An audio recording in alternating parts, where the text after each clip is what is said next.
Hello, everyone, and welcome to episode 2 of our Careers Conversations podcast. Today, we're going to be talking about the 9 till 5 versus 5 till 9, or work or career versus life. My name's Dale, and this is Jen. We're both career consultants or career specialists with the team at the National College of Ireland, and I suppose to kick things off, we should start. It's a really crazy time at the moment with COVID, and we're like, are we coming out of it? Are we not coming out of it? Is always the question. But Jen, what do you think in terms of how we will see things in the upcoming months and years in terms of work-life balance as a result of this, but also just as a progression anyway? What do you think? So I think it's interesting because I do think in the last few years there has been an overall conversation about work-life balance and, what are we asking of our employees? They're definitely in the companies that I worked in, and I used to work in HR, that conversation around flexible working hours and being able to work remotely. As technology has improved and as we've become even more global as a society in many ways, a lot of the people that we interact with, we're not physically meeting anymore anyway. So those conversations were absolutely starting, I think, to come up in a lot of those contexts in work already. I know a lot of organizations that may have even previously said, do you know what, remote working isn't particularly possible for your role because of the type of interaction that we're looking for you to have, whether that's with clients or customers. And, I think that something like flexible working is something that people have been asking for in recent times.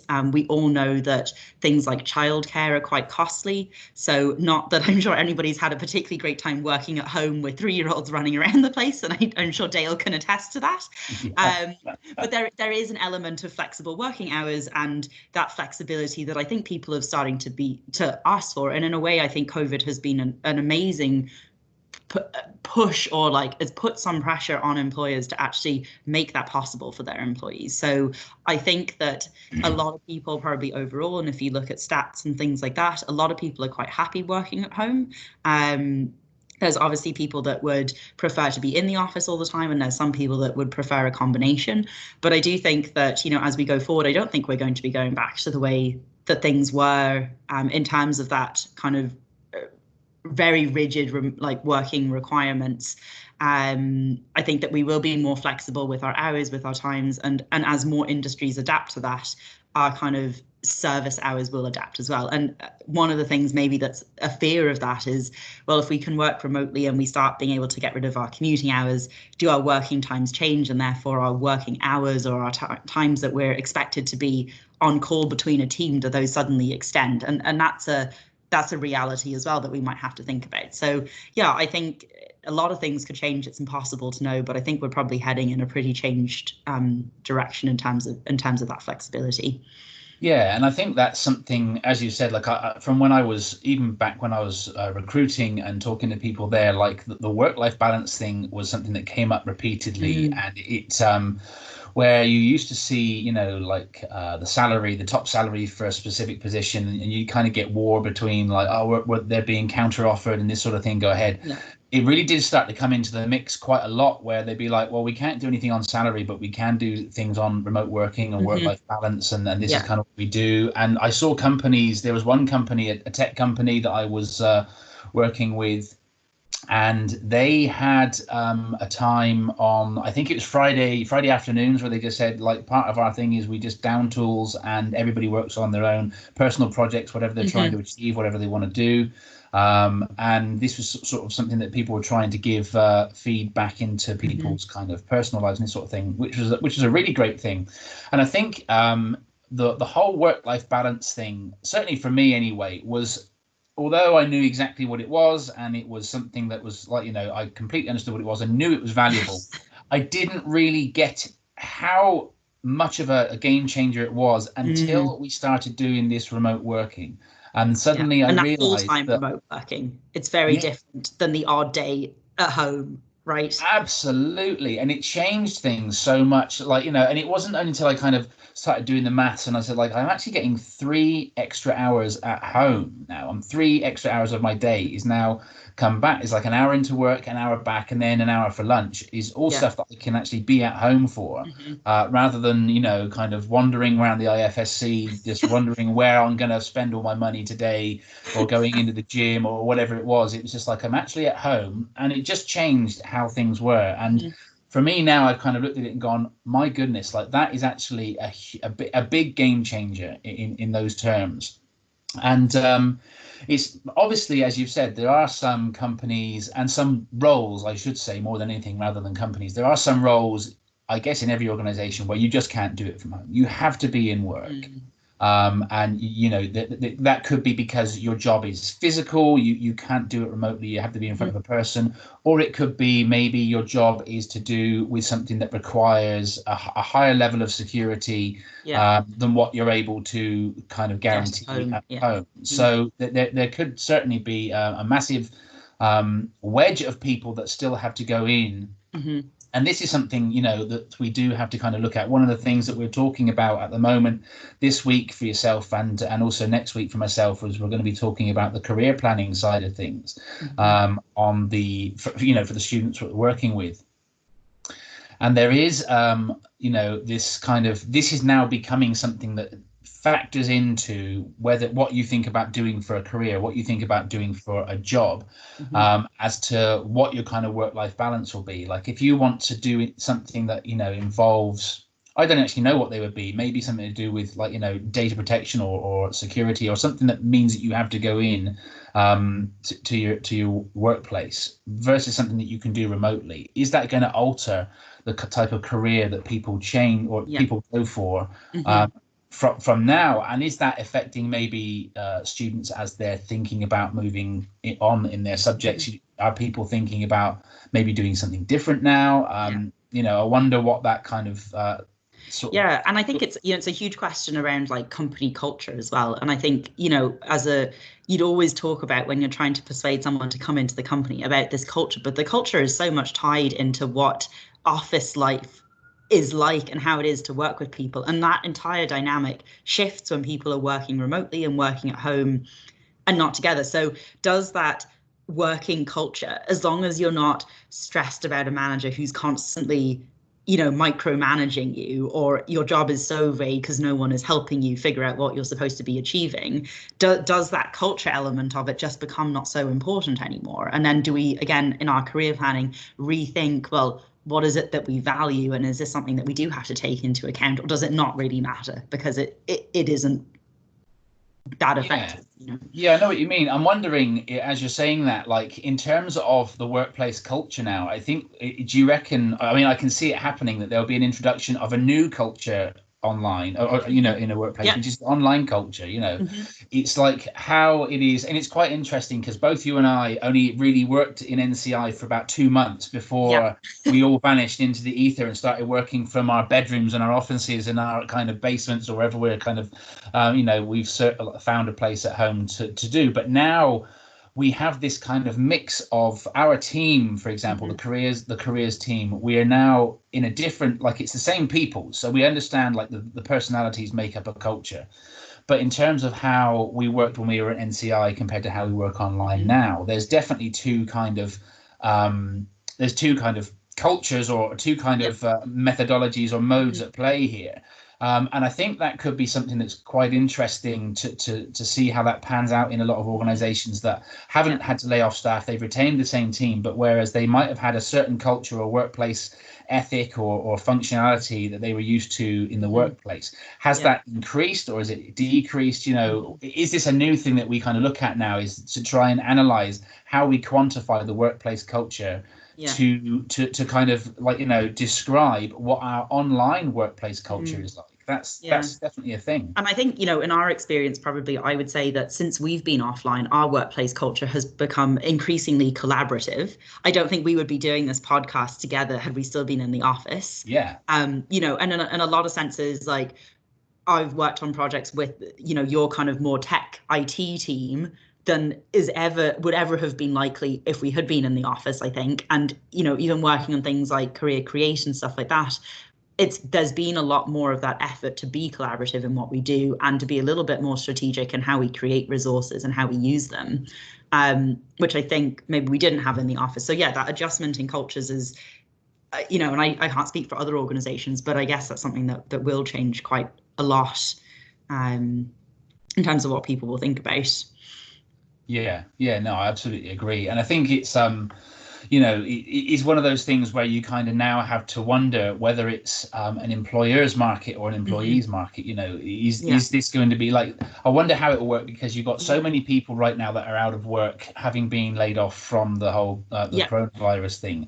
And that's still a very live thing. And I do, touch wood, I'm very thankful to have been able to work through that whole situation in some, like, I see a lot of people are happy as Larry, wondering like, oh, I haven't worked since March or whatever. And it's just like they've been doing their garden up and going for a run and a swim. And it's just kind of like, I should be jealous of these people, but I haven't been. And I've been very grateful to be able to work that time, and I'm, but for a lot of people, I'm sure out there that they'd be like, oh, they're in a panicky situation right now.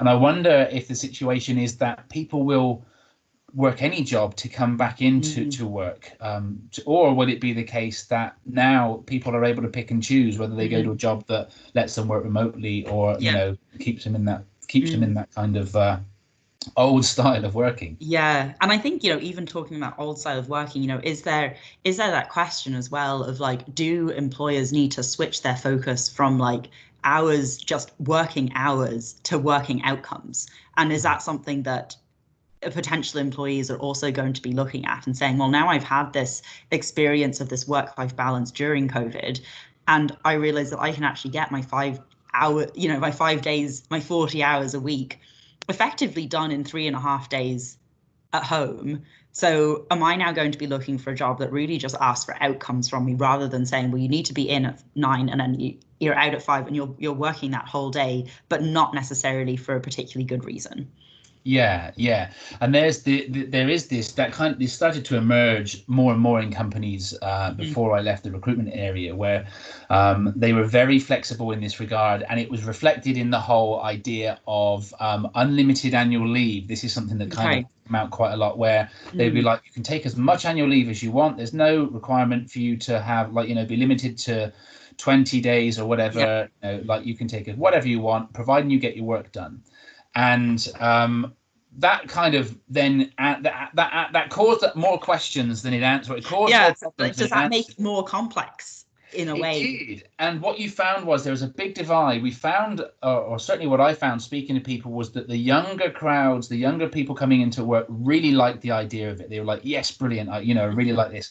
Whereas the people that have been in industries for a little while kind of went, no, not doing that, because all it means is you're going to pile more and more and more onto me so that I can't. And what they said was, the people that had this kind of unlimited annual leave element to it said that you don't end up using it because there's too much to do, and therefore you don't feel like you can take the annual leave. And so for the people that in that area, it became an attractor for younger people to work, but experienced hires were kind of shying away from it. But in terms of now, because that was in the in-work environment, whereas now it's difficult because, like, if you're going to quantify what you do by your outcomes and results, well, then that can quite easily be, a completely different ball game and a game changer for people that are working from home, because it's like, well, I have done this. So rather than being a case of taking annual leave, it's like you say, I can do what I need to do, or, and more in 4 days and still, be paid for 5. So where is the kind of where is the balance of that? Like, how is that recognized and how is that managed? And I think that's a really important thing. The condensed hours side of things as well is something that's, to be really considered when you're kind of looking at this area. Is just like, are you in a position where you have to be in at a certain time and out at a certain time because there needs to be a service available between those hours? Or are you in at a certain time and out at a certain time because that's roughly how long it takes to do what you achieve? And the condensed hours, and I know that they offer condensed hours here at NCI, don't they, after you've been here for a little while. That's something that's very interesting to consider, especially for people like, that are looking to like for myself, for example, having a family. It'd be very, very handy for me to have an extra day off a week and just kind of work slightly longer work hours slightly longer. on the other side of that. The other kind of thing that leads me into, though, is the kind of idea of shift work and rotating kind of weekends and that sort of thing. And I think there's still, I see this in the information security arena, like, where people are looking for, like incident response and that kind of thing. You do need to have the weekend cover, and sometimes you need to have nighttime cover depending on the nature of the organization. What are your thoughts on how that can affect the work-life balance or even the career ability of somebody when they are doing like versus like the likes of you and me who do pretty much a 9 to 5 or a 10 to 6 job? What are your thoughts on how, like, signing up to a job that would be involving like irregular hours, maybe night shifts or weekend work? Yeah, I think it's interesting because I think that it's something that scares people quite a lot. I think that the prospect of signing up to a contract that maybe says, week 1 you work 3 12-hour shifts and week 2 you work 4 12-hour shifts. And the only thing that your head can kind of process is 12-hour shifts, right? And it's like, there may be only 3 of them, but they're 12 hours in a row of the same job, right? And that can be, I think, that can be quite a daunting thing to think about. And oftentimes those shift works, as you said, like that can include, they're not shifts like Monday to Friday and they're just like 9 to 9. That includes the weekends. That also includes nighttime shifts potentially as well. So there's a lot of stuff which I think can be quite daunting about that. This comes up actually a lot for the psychology students who might go into care roles where they do work a little bit like in the medical profession, they do work those longer shifts. But what people don't see is that actually, if you work 3 12-hour shifts a week, you get 4 full days off. And how many times would either of us working on 9 to 5s, we get so excited if that's like, the Easter weekend and it's like, wow, there's 4 days, we get 4 days in a row. But like, imagine having that every 2 weeks. Yeah. So see, I used to do this. I've come from a shift work environment before I came to Ireland. And I've done the 12 hours thing. I've done the weekends. I've done the night duties, and like I can say like my pattern was 4 or 5 days on and then 4 or 5 days off.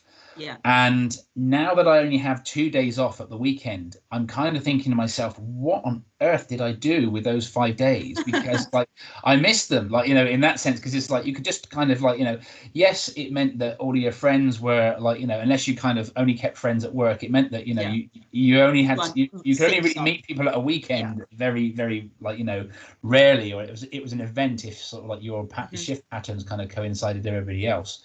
But generally speaking, it felt like you had so much time off. You felt like you were cheating somebody in some way, because it's just like, look how much time off I've got. And all you needed to do is take 5 days off and you've got 2 weeks off entirely, sometimes more, because of the way that the way this roster works out, right? And I think that's something that, like, in some ways it can be tough, right? It's not to say that those 12-hour shifts or whatever you're doing are not difficult. They absolutely are. And at the minute, the way that most jobs work is that they tend to be in, those police roles, those care roles, which are grueling, which are mentally exhausting, they're physically draining. But I think at the same time, actually, as you said, like there is so much freedom that comes from having those few days. Whereas working this 9 to 5, it's like the time 5 o'clock comes, you're still racing to make dinner, sort out the kids, do the whatever, and then you're back into that. And by the time Saturday rolls around, you're like, the house is a bomb. Somehow that's happened. So you spend most of your Saturday trying to organize your life, and you've barely got half of a Sunday left by the time you've caught up on sleep. That really your time off, it isn't valuable time off. It's just this race into Monday, and then it's a race to recover from Friday, and you're never really getting that break. And I think, for anybody that plays, like I know this, I play sports quite competitively and have done this for years. And sometimes the idea of just getting like a few days where I work quite hard and then having all of that time to like play my matches and then to recover after them without having to race in on every single Monday, having played 7 matches over a weekend, like that would be amazing, So I think that there's a lot of stuff that you can do in your life that, and as you said, coming back to a 9 to 5, that you're like, God, what did I do on the 5 days? But you just had time to be a normal human being and not be running from one crazy thing to the next crazy thing. Yeah, absolutely. I think in terms of that whole kind of life, like the shift work life, I think the only thing that I would shy away from again is the night shift. I think for me, like, if somebody said to me, look, your weekends aren't going to be yours again, but you'll get the 5 days on, 5 days off, you work 12 hours. I know for, like, experience myself, the 12 hours before you do them seems daunting. And then after a while, like if you have to do an 8-hour day, it's just like, blimey, that went so quickly, because you've just gotten used to working a 12-hour day, and it's actually kind of easy to structure your day. Yeah, you don't have much of a life outside of those 12 hours, but you have like 5 full days after, that kind of works okay. But it's the night shifts. That was a thing that used to absolutely kill me, and it probably the older I got as well is what it killed me even more. But like anybody that's considering going into work for for an organization, or taking up a role where they're saying you might lose your weekends, or there's there's a shift roster, I wouldn't necessarily shy away from that. I'd be like, look, you know what, it's actually, you'll get used to it, and it'll be very it actually be beneficial in some ways, because you'll, like, it's great to have a day off during the week when nobody's in town. I mean, nobody's in town anyway really at the moment, but when you get the shops to yourselves or whatever. But it's, I think also, for those 20-year-olds that are listening, like, trust me, the older you get, the more times you have to go into a bank and sort out this and sort out that, and it doesn't ever get less, right? It's always increasingly more things, that it would be increasingly wonderful to have a random Wednesday off to get all of that stuff done, right? Yeah. So definitely, yeah. So that weekend working or the extended shift patterns, I would say to people, like, unless you've got a good reason for it, don't shy away from it. Don't let it put you off, because I think that is actually a good way to get a good bit of work-life balance, is to, just to kind of like spread things out a little bit and get yourself some time off. The one thing I would say is that if you are going to be looking at doing night shifts, is like you do lose one of your days off, especially if you finish your working pattern like I used to on a night shift. It's just like you pretty much are a zombie for at least the first day, probably a little bit into the second day as well, because it's just like, oh, I feel absolutely ropey and I'm just tired and that sort of thing. And of course, the older you get, like me, like once you're nearly retiring, like you're not really retired, Dale. They keep raising that retirement age, so don't worry, you'll be around. But no, I think like the night shift thing is the only thing I would say, that is going to be a bit of a killer. But at the same time, there is this element, and you and I were talking about this earlier in the week, I think with Orla, about what sacrifices you'd be prepared to make on things that you do want, things that you don't want, your work-life balance, you kind of your emotional availability and that sort of thing, like the things you're prepared to sacrifice in order to progress your career down this area. And this was something I was kind of very interested to discuss as well, in relation to your career versus life side of things, is that the career, like what is the focus? What should the focus be for a student, or how do they determine a focus? Like, should the focus be, I want my career and this is what I want to do?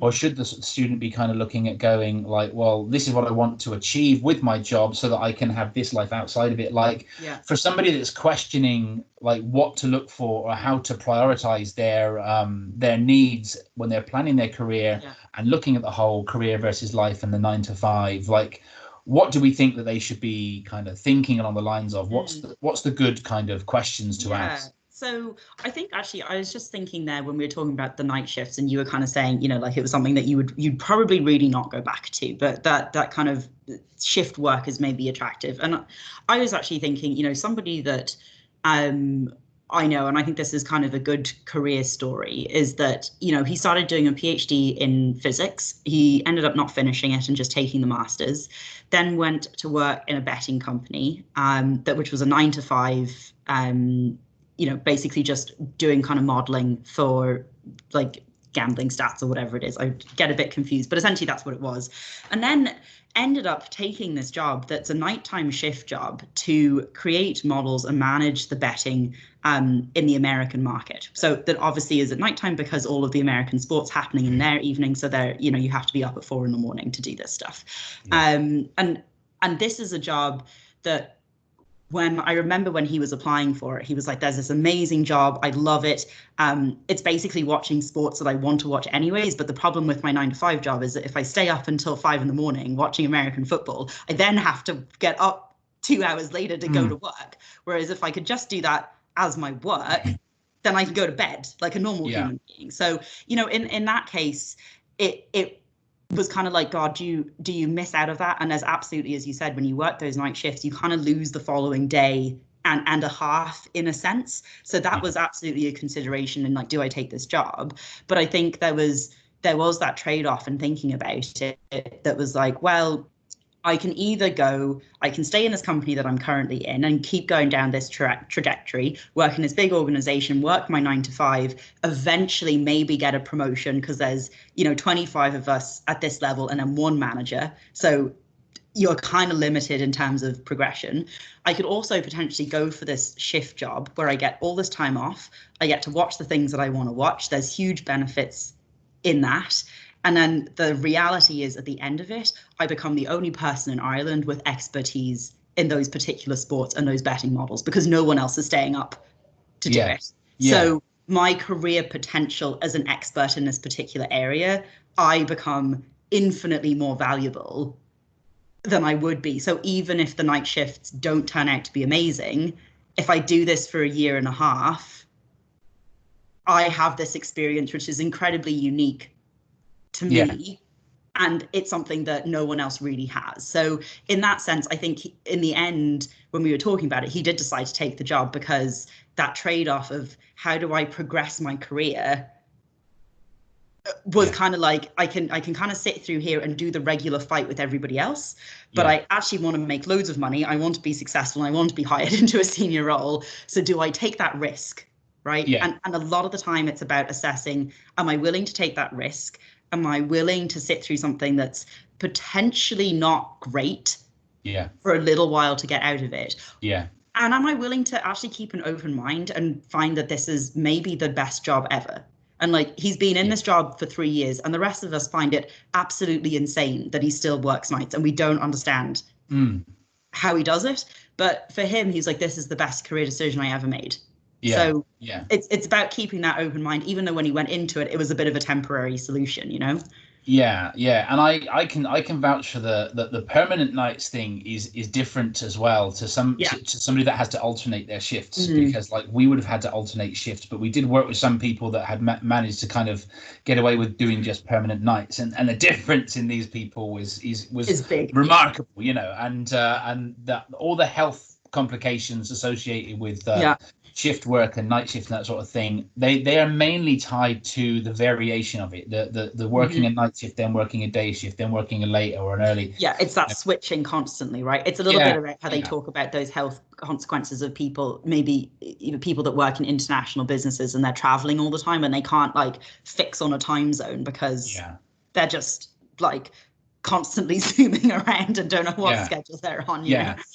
So those are definitely like the worst out of, like, if you get in terms of good deals and bad deals when it comes to shift work, if you're the one who's having to do the day shift, the night shift, the early shift, the late shift, and kind of rotate that, you've definitely got the worst end of the stick. Like health wise, it's actually, I think the World Health Organization has now classed shift work as a carcinogenic. Like it's become recognized, it genuinely has become recognized as it's, you know, very, very bad for your health. But in terms of if you're looking at a job and it's only, you know, night shift, and you're like, oh, you know, that isn't actually, so there's just then becomes more of a practicality issue, basically soundproofing, getting, like, you know, keeping the light out of your bedroom and, you know, trying to make sure that you're able to sleep during the day from a practical point of view. That then becomes something that is, I would say, just falls into the shift work category. It's just like, right, well, this is your new life. It's actually still not a bad thing.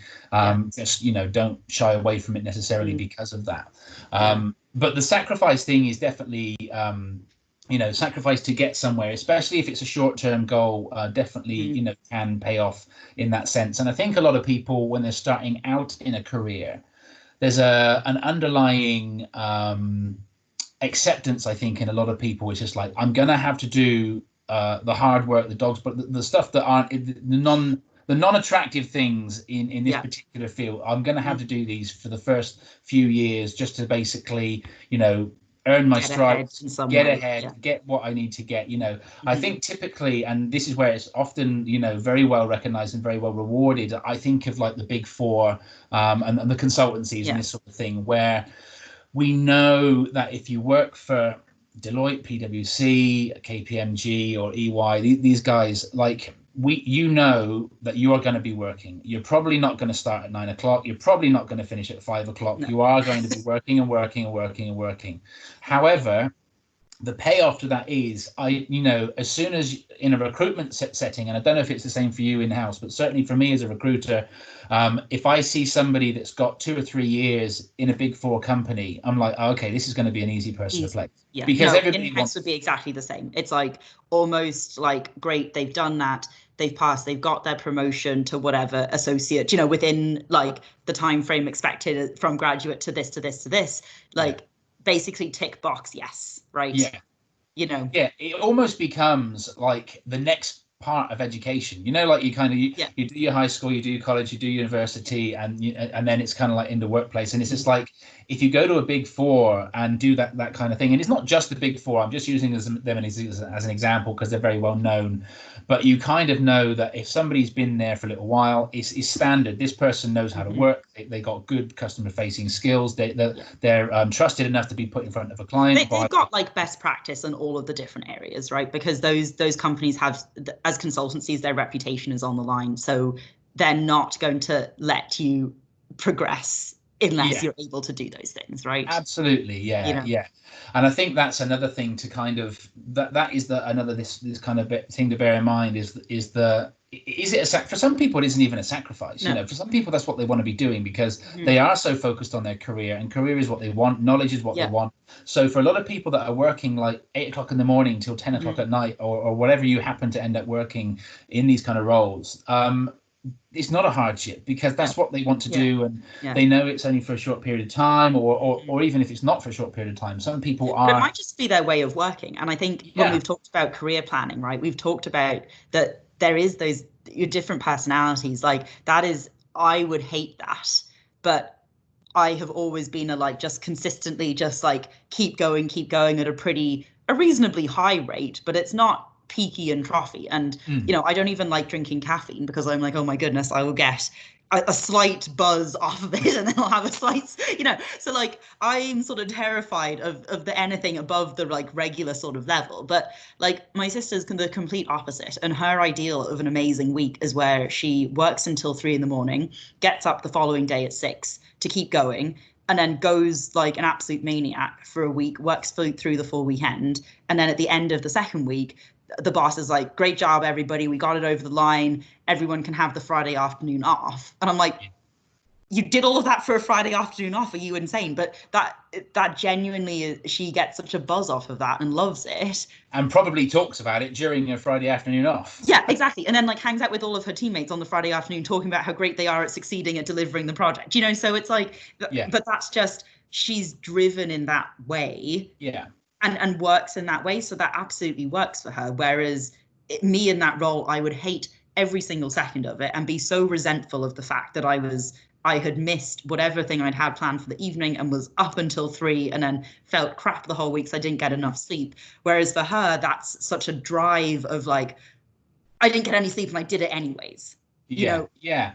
And I think that it brings up a really important point, which I'm glad has come up, is, for people, and we deal with a lot of students from a lot of different stages in life and a lot of different backgrounds. Some people are experienced professionals who are coming back to college to get a master's or a doctorate or anything like that, and they've got experience. Some are fresh out of the box. They're literally coming out of university or of school or college or whatever, and there's a lot of different people within the college that are kind of facing this whole career life, thing that is in front of them now. And some of them may have it well tied up and some of them may not. And I think it's important to make sure that people understand that one person being a workaholic and I don't use workaholic in the detrimental sense. I mean that they thrive off of it. But one person that gets that huge buzz off of work is not better or worse than the person that gets their buzz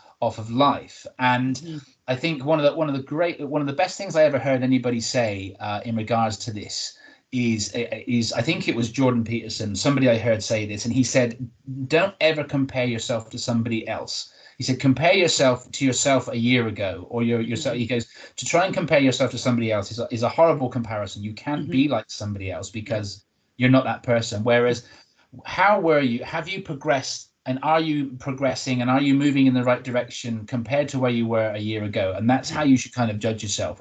Do I need to change things up, or am I doing as good as I am? And this is important for, I think, for students who are preparing to go out and choose a career or choose a job, or, you know, I mean, if you're lucky enough to get, like, you know, choose between certain roles or whatever, then brilliant. But like, if you're sitting there going like, what should I be doing? This person's doing that, that person's doing that, you know, try to forget about what everybody else around you is doing. Their situation isn't the same as you. Their upbringing wasn't the same as you. Their ideals aren't the same. Their values aren't the same. And also, most importantly, what makes them happy is not the same. No. So don't be driven by what people around you do. Yeah. It's completely different, right? And actually, so when you're talking about that difference in comparing, a lot of things that I hear from undergrads, right, and we see this all the time, is there's these graduate programs. And sometimes when you're in college, it can just feel like, so I finished my degree, so I must be on a grad program. And I think, you know, because those are the big companies that do the most advertising. That's where most, or not most, but where a lot of graduates go to very visibly, because those big companies can tell you all about it. And sometimes that can feel very much like, God, do I have to go into a graduate program? You know, and graduate programs are very particular environments. I think that they suit certain types of people and are terrible fits for other people. And just because you are not a graduate program type of person does not mean that you are not going to be successful, does not mean that you are not on your own fast track. And I remember this when I finished my undergrad. I was like, God, if I don't get onto a grad program, I'm going to be behind everybody forever. Where in fact, actually, if I had faked everything about me and gotten onto a grad program, the chances of me being successful in that grad program would have been far lower than they would have been just getting a job, which is what I ended up doing. So, you know, again, like going back to what Dale was saying about, like, you know, don't compare yourself to what other people are doing, because everyone's like needs of what they need out of their day is going to be very different. Yeah, absolutely. And this is really important to kind of, like, you know, the grad programs that get put in, there's a very obvious reason for them. They're logically there. You know, it's an easy way for companies to bring people in out of education because that's the way they want to go. But don't forget as well that we also focus a lot on the networking side of things and trying to get into jobs the perceivably non-traditional way. I mean, 70% of jobs are got through the networking side of things. You know, 70% of jobs are filled without being advertised, and this is done through the networking side of it. And it's just like, if you don't fit into the whole grad program, the traditional routes, you know, and it's not to say that they're bad, they're very good, they got a very good reason and purpose for them, but if you don't fit into them, it doesn't matter, don't worry about it, get into a job another way. There's plenty of opportunities to get into jobs outside of the traditional application and, you know, following up on a job ad. So don't be dismayed about that. The thing is to make sure that you, I think, as a person, know what you want. And I say know what you want with a very small K. You know, it's just like I'm 42, I still don't know what I want half the time. You know, it's just like half the time I don't know what I want for dinner, let alone for you know, anything else. But like we say, kind of know what you want in a very kind of flexible way. Have a very good idea of what it is you want. Have a good idea of where your life is going, and start going in that direction. Be prepared for things to change, because they definitely will. And don't feel down or dismayed or like you've failed or you're unreliable if your ideas do change in this way. This is life. This is the nature of kind of being a human, and also life changing us as we go. So it's important to be able to kind of look at the things that we're trying to achieve, look at the things we're trying to do, and be ready for it to change. But at the end of the day, what you want to try and do is start moving, and to try and move in the right direction. And this is part of what we're looking at, you know, in terms of the whole 9 to 5 and career versus life, is why do you want to work? Do you want to work because you're really fascinated in this particular area that you've chosen, and it's just all you want to do, you're obsessed with it? Or is it something where you go, I'm good at this and I can earn money from it, and I can earn good enough money from it to enable myself to do this after my 9 to 5, and after a little while, I can reduce my 9 to 5 to 9 to 5, 4 days a week. Like, so this is kind of what we want to do, is encourage people to think about that kind of thing, as a takeaway for anybody listening to this. You don't necessarily feel that you have to subscribe to the same route, the same energy, the same focus and commitment as the person next to you in your class. It's not what you need to be looking at. What you need to look at is what you want and how you're going to achieve it. Because 9 to 5 for you, you might be preferring 8 till 8, or you could prefer something completely different, and it's okay to want that. It's just important to know which direction you want to move in, I think. Yeah, absolutely. And I think that applies to like a financial perspective as well, right? And there might be people that it doesn't really matter what they're doing as long as they're earning a lot of money, and that might be something that they're genuinely perfectly happy to do. And I can't think of anything worse than that. And I know plenty of people who actually love their job so much that they were like, if they told me that they were going to give me a salary cut, or they were going to like fire me, and I know I could get more money elsewhere, I actually would just take the salary cut because I don't want any other job. I love this job. Whereas other people would be out the door instantly because actually that money for them is so important, or because of things that they want out of their life, right? Back to that work-life balance. And they do want to have whatever type of holiday, or they do want to live in whatever area it is. And there's all of those other things as well that drive some people enough that they might sacrifice some of their life balance in order to get that. But it's okay if that isn't you. And plenty of people are not like that. And actually, given how much we have to work, and the fact that we're all going to be working until we're about 70, I think, is the reality. Like, also think about, well, if I'm going to be doing this for a lot of my week and for most of the years of my life, do I want to be doing something that I want to be doing, or do I want to be doing something that just puts a lot of money in my bank account? And which of those is more satisfying? And as Dale keeps saying, you can be one or the other, and one is not better or worse than the other person. It's just different, Yeah, absolutely. And I think that's definitely the focus of what I would certainly encourage any student I speak to focus on is like, what do you want right now? It will change, but what do you want right now?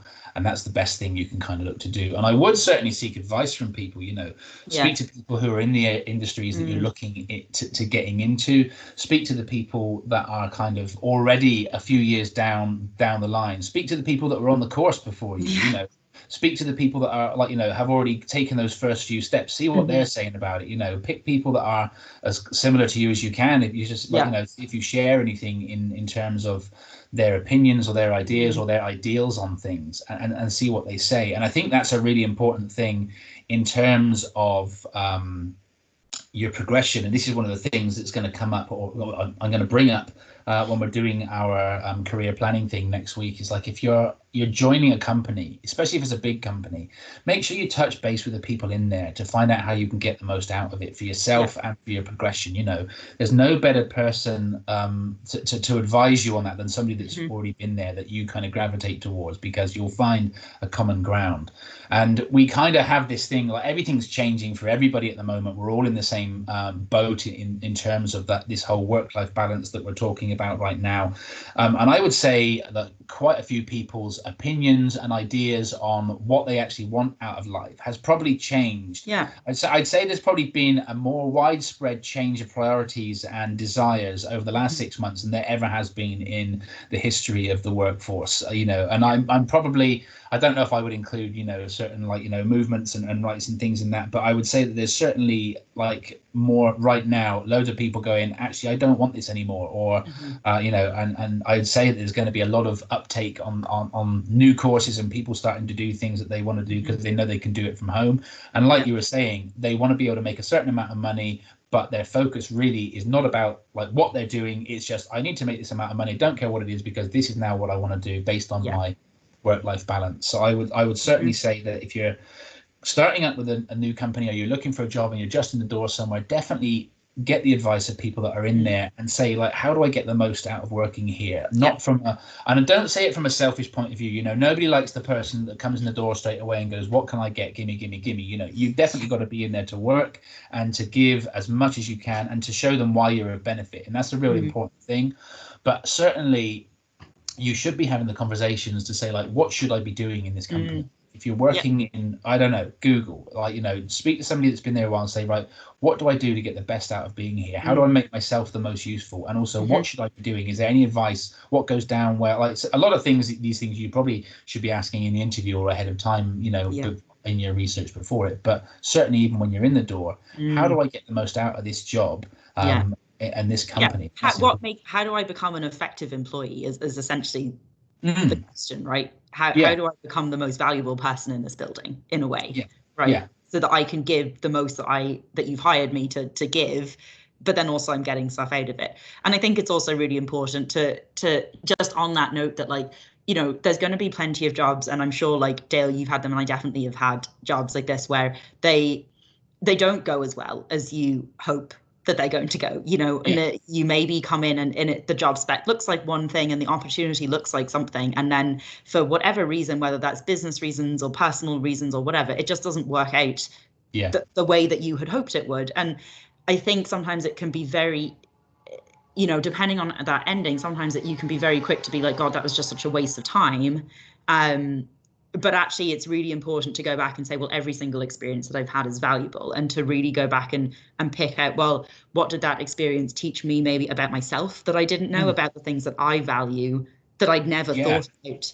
Why didn't you like it? Why didn't I like it when I thought from the outset that I would like it? What was it that I've suddenly now had this experience that now when I'm looking for another job, I'm going to really make sure that I ask about this particular thing, because do you know what? It turns out that if we disagree on this thing, that's non-compromisable. Absolutely. There's no way of resolving was it that. a suspicion that you didn't sort of that you just put to bed and gone, no, that'd be fine? It turned out it was fine.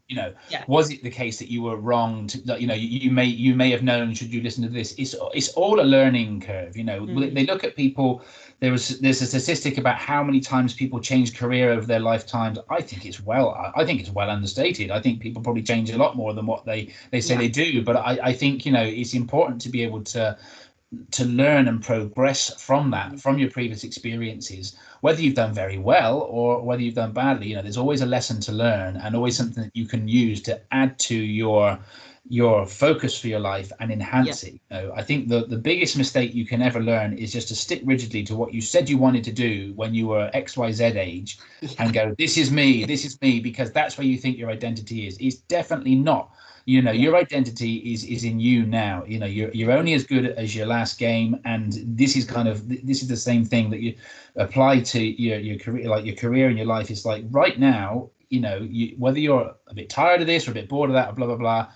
How are you right now? What are you looking for right now? And is that going to tie in? Is that going to make you happy long term? You'll know that more than anybody else. But it's an important thing to be able to kind of consider when you're looking at your career and your life as you're moving along.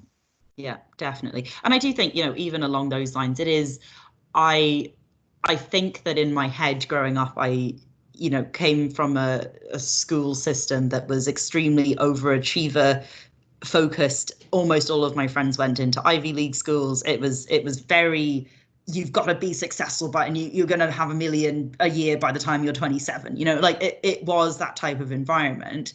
And I think in my head, I was like, okay, this is what you have to be, and this is how it has to work. And then I moved over here, and I think I just had some other experiences that were like, oh my God, this is eye-opening. Actually, do you know what?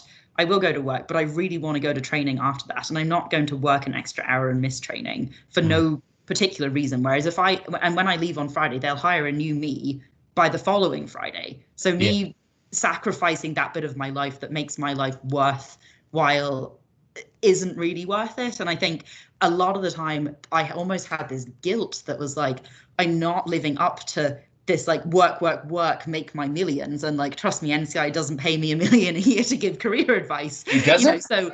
I know, well, Dale, you're behind on the salary conversations here, but I don't know what negotiating you were doing. But and I did at some point try to go for a job that I knew was going to sacrifice all of that extra time. And I thought, you know what, if I really want to focus on my career, right? And I put that in quotations, because what does that, like, career, your career is your career. There's no like the career. That I could do this job. I'd work 10 to 12 hours a day, I would be happy enough giving up all of that extra stuff that I like doing and not having that work life and having a very different work life balance. And I thought that that would be something that I would be able to put my head down and just do.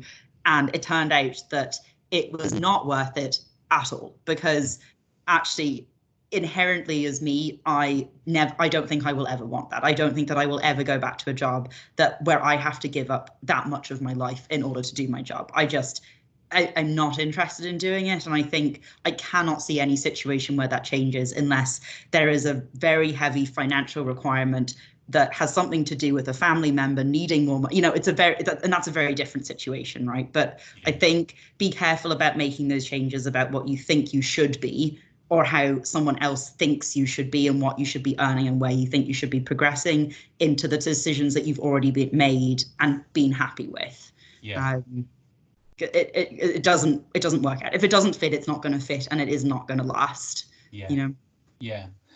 No, that's a very good point, and I think it's important. Like you do have to be. I hate the phrase. I want to think of something other than this phrase to use, but I'm aware that we're recording this, and I've not got all the time in the world. But the phrase that annoys me to even say it myself is be true to yourself. It annoys me, that phrase. I don't like it. It's so overquoted and trite. But you do have to, go with what's right for you and be true to yourself in that area.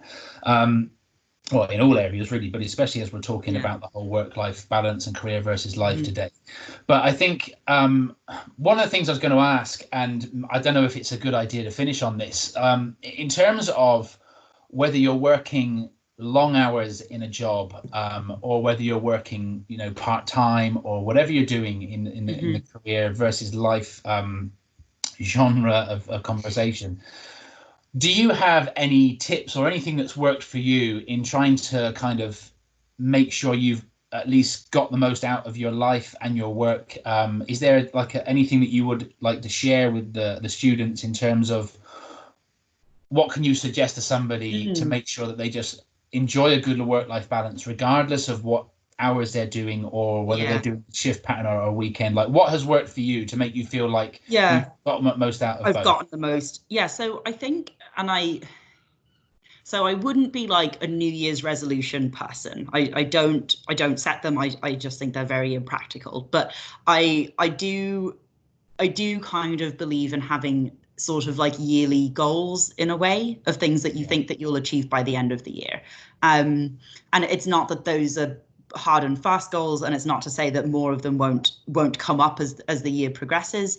But I do think, it can be hard, I think, when you're thinking on like a daily basis or in something that's like that small a time frame, to think about, did I get my work-life balance right on a Monday? It's like life isn't going to be like that you can nail it every single day of the week or even every week of the year, right? But I think, over the course of the year, you can kind of say, did I have a good year? And, as you were saying earlier, Dale, like, it's good, that reflection piece, to be like, where am I now compared to where I was a year ago? So I think what I have always tended to do is to kind of think, well, what do I want to achieve this year? Is there something going on in my life? And in some years, again, with sports, like if I am playing for Ireland and our goal is to win a European medal, guess what? My career goals at the same time as doing that are going to be different than on an off year where we're not trying to win European championships. So I think that you do need to kind of put the two together and say, and look at them and use that SMART tool, even if you want, and say, do my goals collectively, is this where I'm allocating my time into what I'm doing, is that going to make me happy? Does the trade-off of me putting everything I have into this sport and doing sessions before work and doing sessions after work and spending every weekend on this in order to potentially get this outcome?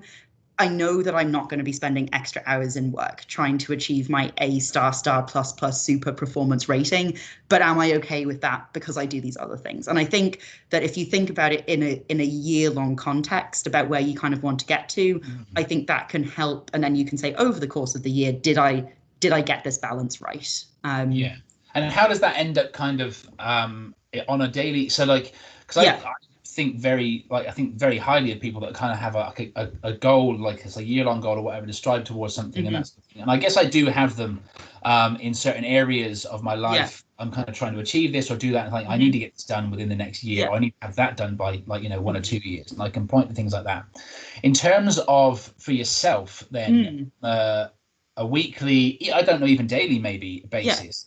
How does that look for you in terms of what you do and how you feel like you're like you're doing something to move towards that goal? How does that work for you? Yeah, so I think that's all. I think that's a lot to do with motivation, actually. I think that when it kind of comes down to it, right? So motivation is made up of like your interests and values, the skills that you have, and then also kind of like the personality type that you are. And I think the more that you get to know those things about yourself, the easier it is kind of on a daily or a weekly basis to even manage that. And I think what I have definitely spent a long time doing within those kind of very broad year-long goals, I suppose, is to break it down and to say, okay, well, like these are the things, the skills that I have, that I can do my job, right? And maybe these are the skills that I'm maybe not so good at. These are the skills that I maybe need to like are going to take me quite a lot of effort to work on to be substantially better. And these are the ones that are kind of quick wins in that sense, right? I think to look at the job in the same way is like, okay, well, I know that I am the type of person that I don't like unfinished products. I like things to be 100% complete. So I have to kind of factor that into my daily planning of like, I'm not just going to do something off the cuff and have it be bad. So in terms of what I'm planning on achieving in my day or my week, I do have to make sure that I'm factoring in that extra kind of like buffer time, because I know that that's something of my personality that's important to me. In terms of even things that like I might value, it's about looking at saying, but you know what, in this job, for example, right, careers, it's a kind of about prioritizing, right? Like I value like creating resources for students, and I value one-to-one student time. Those things I am going to prioritize ahead of, say, other elements of the careers service, right? And maybe that's wrong or right, but in terms of how I kind of get motivated about my job, those are the things that I find really valuable and what I want to contribute. So when I'm thinking about my day-to-day base, it's almost about prioritizing and saying, well, if I got my students all of their one-to-one sessions today or this week, and those were really good sessions, I delivered 100% of what I was expecting to deliver to them, but I maybe didn't get to sending out a couple of emails or whatever, that's actually fine, and kind of coming up with that. But I do think it's so important to understand what your own values are, what your own skill set is, and then your own personality as to what you're going to find acceptable, because then you can start prioritizing your day. And when you say, actually, do you know what, I'm done for today, or do you know what, I'm not satisfied with what I'm done, so I am going to actually work until 7 tonight because I am motivated to do it, because these are the things that are important. Yeah, absolutely. And I think it's not necessarily for me anyway, with this, it's not necessarily about what makes me feel fulfilled having achieved something at work. I'm kind of more along the lines of, for myself, and it is more along the lines of, do I feel like I've added value in this today? Yeah. Like, do I feel like I've finished the day and I've gone, I shouldn't have been paid today? Or do I feel like I've finished the day and gone, no, I've definitely earned what I've done today? And I feel that's important. In terms of how I structure it, I certain things I would certainly have, like, as I said, the year-long goal thing, but I tend to work for myself quite focused on the day and maybe the week. And I try to, where possible, have something in both. So I try to do something daily, but more often not that it's weekly. But in order to feel like I'm getting somewhere and doing what I want to be doing with both my job and my personal life, I try to make sure that I know what one thing I want to achieve when I get home, like when I'm finished work, like what do I really want to achieve today outside of work that will make me feel like I've actually done something good with my time. With your time. And then at work, I try to sort of, like on a daily basis, try to go, right, well, what 3 things do I absolutely need to get done today? And that's kind of where I try to make sure. Now, sometimes it's like if it's a lesson prep day, that might take me all day. So like the 3 things then becomes, well, I'm going to do one thing today, it's a long time, or whatever it is. But in a similar sense, I try to make sure that I've got things that I can look back at the end of the day and go, have I done that? Yes, I have. That's what I set out to do. And that for me is a really important thing in doing the whole career versus life and achieving what you want in your career and in achieving what you want versus your life. For me, when we were working in, in campus and kind of doing the in office thing, part of my train journey, either in or out, would be like, what do I need to get done tonight? What do I want to get tonight that's going to make me feel like I've used a little bit of my time? And I quite often even do it now. Like, we've got like a 3-year-old. We don't usually get to eat until about 8 or 9 o'clock at night. And by the time we've done that, all I want to do is finish whatever rubbish I'm watching on Netflix and go. But I even sometimes have to say, like last night I said it to Claire, I said, I've got to go and do this. I'm only going to watch one episode of whatever it was we're watching. And I've got to go and do this, because at least then I go, I actually achieved something. I might have enjoyed, watching, but that's the important thing. So for me, just tell yourself, my bit of advice for somebody to try to kind of do the daily bit or the weekly bit is, what do you want to achieve today and what do you want to achieve this week? And it adds up to exactly what you've been talking about, yearly goals and that sort of thing. What do you want to achieve? And then how do you just make time to do it? And not even just how, just make time to do it. Just make time. I think, And I like, even just thinking about something that I used to really value in graduates when I was hiring them, was hiring graduates who had other interests. Because guess what? Even if you work 9 to 5, you still got 5 o'clock and you've got 5 or 6 more hours before you're going to go to bed. So, I think it is so important to have something to go home to when you finish work. And, it's absolutely like that. It's sometimes you might be like, well, I've got a newborn baby, so that is the thing. But, or you might have kids that you just love hanging out with your kids, and you're fine doing that. But I think it is important, have other things in your life so that when your work day is crap, right, which it will be, like we've all had rubbish work days, or even when having one right now. So. That work day where you just finished the day and you're like, what did I even do all day? And we all have those days where someone's like, how was your day? And you're like, I was at the computer for 8 hours. I have no idea what I did, and though that can be really hard, but then have something at the end of that day, as you were saying, Dale, that is that thing that you're like, I've had value for my day. And maybe your work day is amazing and your the thing that you go to do after work is rubbish, and maybe that's fine, but have something in your day that you have at least a chance of having a positive thing happen in your day every day, Absolutely. And as well, pay attention to where you fall down on this and where you don't fall down on it, because there's two things to learn from it. Either you're going to learn to give yourself a kick up the backside and and say, I need to change something up here, like that we were talking about like, compare yourself to how you were like a month ago or a year ago. It's like, right, what was I doing? Am I doing better now or worse? Do I need to change something? Do I need to give myself a kick up the backside? And that's something you'll know because you'll pay attention to what you've been doing and the other thing you've and what you've not been doing. But one thing, I'm going to come up with another saying that I'm is it a Dale special saying, or is it a brilliant? No, this is actually something I saw on somebody's Facebook page, and I really liked it, and I just thought that's a really good way of putting it. It's not necessarily because it's a good saying, because it's not, but they said, and I will mess it up just so that I can reconstruct it. But they said, if you don't want to do something, you'll find an excuse. If you do want to do something, you'll find a way. And that is the perfect way of analyzing how your day has gone and how your week has gone. It's just like, why have you not done that, and why have you done this? You've done this other thing. It's because you wanted to do the things that you found a way of doing. And sometimes that's not the greatest way of analyzing it, because sometimes if you just do nothing all day, that comes your way.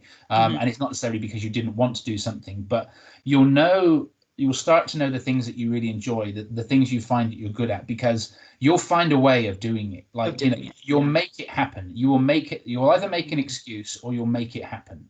And these are the things that you've got to kind of look at yourself and go, this is where things are pointing for me, because I keep making these things happen and I keep making excuses for this.